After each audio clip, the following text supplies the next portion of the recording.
Hello दोस्तों, आज हम बात करेंगे राजस्थान के इतिहास में मध्यकालीन राजस्थान में जो प्रशासनिक व्यवस्था है और राजस्व व्यवस्था है उसके बारे में। यह टॉपिक हमारे राजस्थान मेंस के राजस्थान वाले सेक्शन के अंदर है, पेपर फर्स्ट के अंदर, जिसके अंदर हम विस्तृत रूप से इसको जानकारी प्राप्त करेंगे।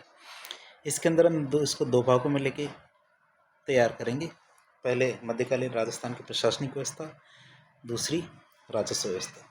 शुरुआत देखें तो प्रशासनिक व्यवस्था के बारे में मध्यकालीन राजस्थान की, तो मध्यकालीन राजस्थान की प्रशासनिक व्यवस्था को सामंती व्यवस्था भी कहा जाता है।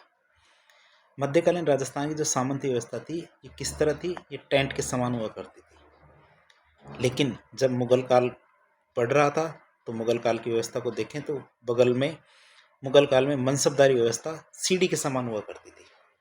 इस वजह से मुगल काल की कुछ व्यवस्था की बात करें तो अतः मनसबदारी व्यवस्था की वजह से मध्यकालीन राजस्थान की सामंती व्यवस्था में बहुत सारे परिवर्तन आए थे मुगल काल के प्रभाव की वजह से।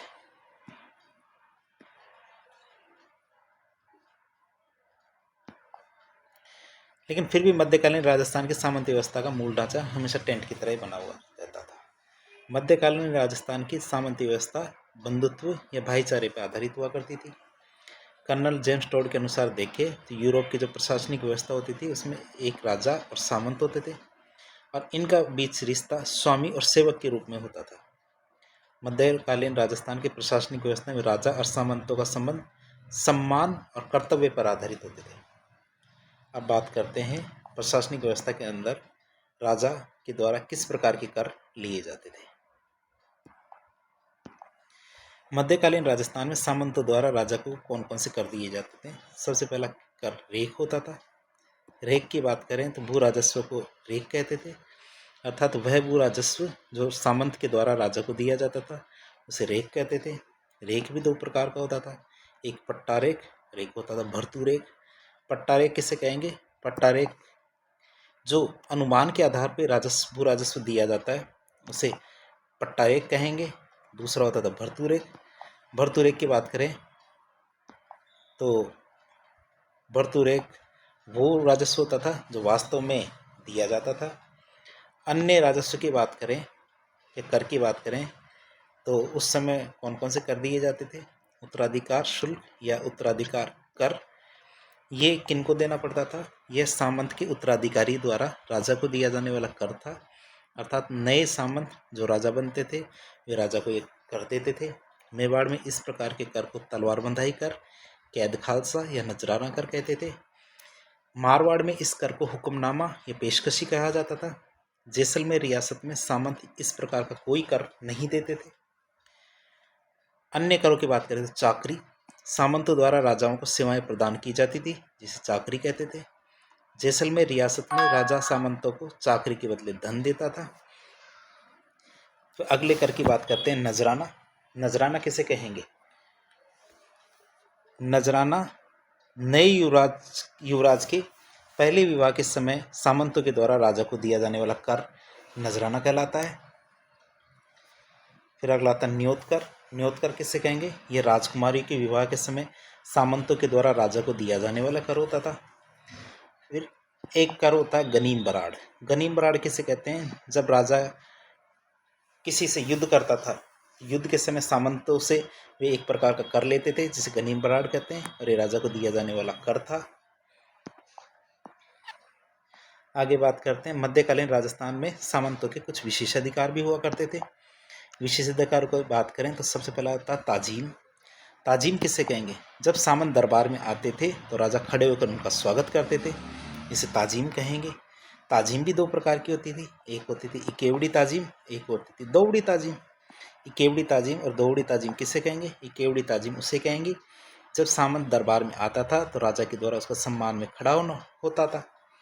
दोवड़ी ताजीम जब सामंत दरबार में आए और जाए दोनों ही स्थिति में राजा जब उसके सम्मान में खड़ा होता है तो उसे दोवड़ी ताजीम कहेंगे। दो विशेषाधिकार के बारे में और बात करते हैं, एक बाहा पसाब और एक हाथ कुरव। बाहा पसाब किसे कहेंगे? राजा सामंत के कंधों पर हाथ रखता था जिसे बाहा पसाब कहते थे। राजा द्वारा सामंत के कंधों को थपथपाना और अपने दिल से लगा लेना हाथकुरब कहलाता था। फिर बात करते हैं मध्यकालीन राजस्थान के कौन कौन से अधिकारी हुआ करते थे। सबसे पहला आता है प्रधान। सबसे पहला अधिकारी है प्रधान। प्रधान की बात करें तो यह अन्य मंत्रियों पर नियंत्रण रखता था। यह राजा को प्रशासनिक सलाह देता था। कोटा बूंदी रियासत में से दीवान या फैजदार कहते थे। जयपुर रियासत में से मुहासिब कहते थे। बीकानेर और भरतपुर रियासत में से मुख्तियार कहते थे। मेवाड़, मारवाड़ और जैसलमेर रियासत में से प्रधान कहा जाता था। अगला अधिकारी देखें तो वह है दीवान। दीवान को की बात करें तो ये राजा को वित्त और राजस्व की सलाह देने वाला अधिकारी था। यह राजा की अनुपस्थिति में राज्य को संभालता भी था। यह परगने के हाकिम की भी नियुक्ति करता था। दीवान। आगे कुछ अधिकारियों की बात करें तो इसके आगे बख्शी आता है। यह सैनिक मामलों का अधिकारी हुआ करता था, अर्थात सेना को इसी के नियंत्रण में रहती थी। नायब बख्शी यह सेना को वेतन देने वाला अधिकारी होता था। नायब बख्शी यह रेख का भी हिसाब रखता था, अर्थात टैक्स जो प्राप्त होता था उसके कलेक्ट करने का और उसके पूरा हिसाब किताब यही रखता था नायब बख्शी। खानसमा यह राजकीय महलों की आवश्यकताओं की पूर्ति करने वाला अधिकारी हुआ करता था। यह राजकीय उद्योगों को भी संभालता था। बाद में इसे दीवान बनाया जाता था खानसमा को। इसके बाद देखते हैं मुंशी। यह राजा की तरफ से पत्र व्यवहार करने वाला अधिकारी होता था, अर्थात राजा की तरफ से जो पत्र लिखने का कार्य करता था वही हमारे मुंशी कहलाते थे। ये राजा की तरफ से पत्र लिखते थे। आगे बात करते हैं कुछ अधिकारियों की, तो इसमें सबसे पहले वकील आता है। वकील राजधानी में सामंतों का प्रतिनिधि करने वाला अधिकारी हुआ करता था। शिकदार यह नगर की कानून व्यवस्था को देखने वाले अधिकारी था। और नैमितिक यह राज ज्योतिषी होता था। इस तरह हमने 9 अधिकारी देखे। अब मध्यकालीन राजस्थान में जागीर कितने प्रकार की हुआ करती थी उसके बारे में जानते हैं। जागीर की बात करें तो जागीर होती थी एक तो सामंत जागीर, एक हुकूमत जागीर, भौम जागीर और शासन जागीर। इस तरह 4 जागीर हुआ करती थी। इनके बारे में हम जानते हैं। सबसे पहले देखते हैं सामंत जागीर। राजा अपने भाइयों को ये जागीर देते थे और ये जागीर वंशानुगत अर्थात उनके बेटे को प्राप्त होती थी। हुकूमत जागीर कर्मचारी को दी जाने वाली जागीर थी और ये जागीर वंशानुगत नहीं होती थी।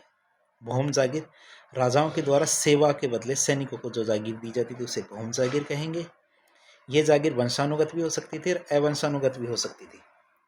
शासन जागीर एक प्रकार का धार्मिक अनुदान होता था जिसमें यह जागीर मंदिर, मस्जिद, समाधि, चारण कवि, ब्राह्मण आदि को दी जाती थी और इस जागीर पर किसी प्रकार का कोई कर नहीं लिया जाता, अर्थात माफी जागीर या कर मुक्त जागीर माना जाता है इसे। इसके बाद देखते हैं मध्यकालीन राजस्थान में सामंतों की किस प्रकार की श्रेणियां हुआ करती थी। श्रेणियों में सबसे पहले मेवाड़ की बात करें तो मेवाड़ में सामंतों की 3 श्रेणियां हुआ करती थी। पहली श्रेणी में 16 सामंत या प्रथम श्रेणी के 16 सामंत हुआ करते थे। द्वितीय श्रेणी और तृतीय श्रेणी की बात करें तो द्वितीय श्रेणी में 32 सामंत और तृतीय श्रेणी में 100 से अधिक सामंत हुआ करते थे। अब आगे बात करें तो प्रथम श्रेणी में 16 सामंत थे जिन्हें उमराव कहा जाता था। प्रथम श्रेणी के 16 सामंतों में सबसे महत्वपूर्ण सामंत सलूम्बर का सामंत हुआ करता था। दूसरी श्रेणी में 32 सामंत होते थे। तीसरी श्रेणी में 100 से अधिक सामंत हुआ करते थे जिन्हें गोल के सामंत कहा जाता था। आगे हम बात करते हैं मारवाड़ रियासत की। मारवाड़ रियासत में सामंतों की श्रेणी को 4 श्रेणियों में बांटा जाता था। पहली श्रेणी राजवी श्रेणी, दूसरी सिरदार, तीसरी गिनायत और चौथी मुत्सद्दी।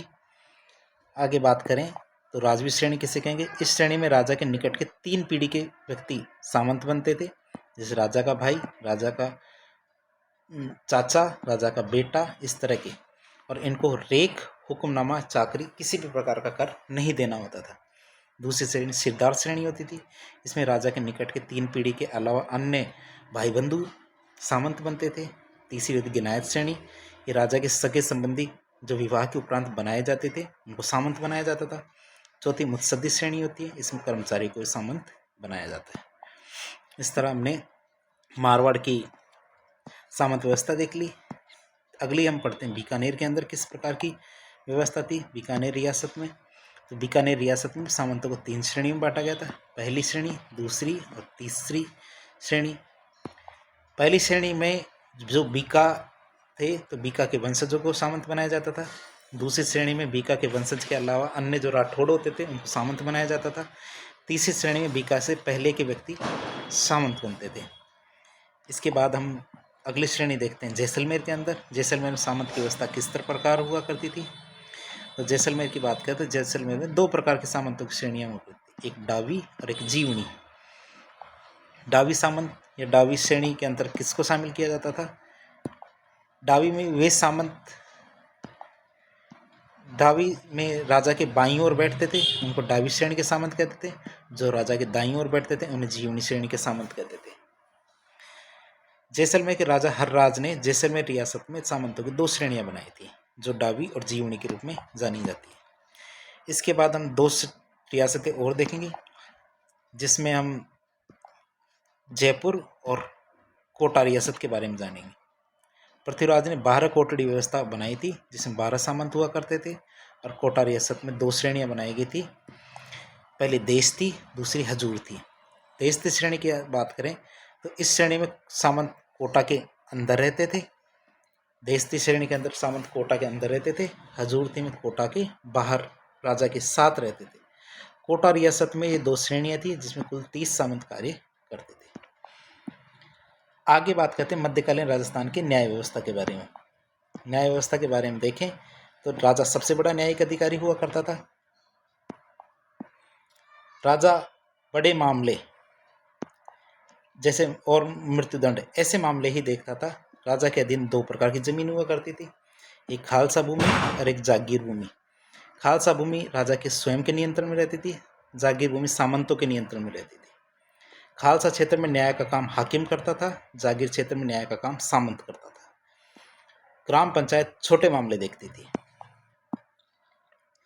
मध्यकालीन राजस्थान की राजस्व व्यवस्था के बारे में देखते हैं। तो राजस्व व्यवस्था में देखें तो भूमि 2 प्रकार की हुआ करती थी, ठीक है। उसमें पहली कृषि भूमि, दूसरी चरणोता भूमि। कृषि भूमि की बात करें तो कृषि भूमि भी 2 प्रकार की हुआ करती थी, एक उन्नाव या पीवल और दूसरी बारानी। जो उन्नाव या पीवल भूमि होती थी वह सिंचित भूमि हुआ करती थी, इसमें सिंचाई होती थी, उसे उन्नाव या पीवल भूमि कहते हैं। बारानी या असिंचित भूमि, इसमें सिंचाई नहीं होती थी, उसे बारानी भूमि कहा जाता है। दूसरी भूमि चरणोता भूमि या गोचर भूमि, ये सार्वजनिक भूमि हुआ करती थी जिस पर राजा का कोई अधिकार नहीं होता था।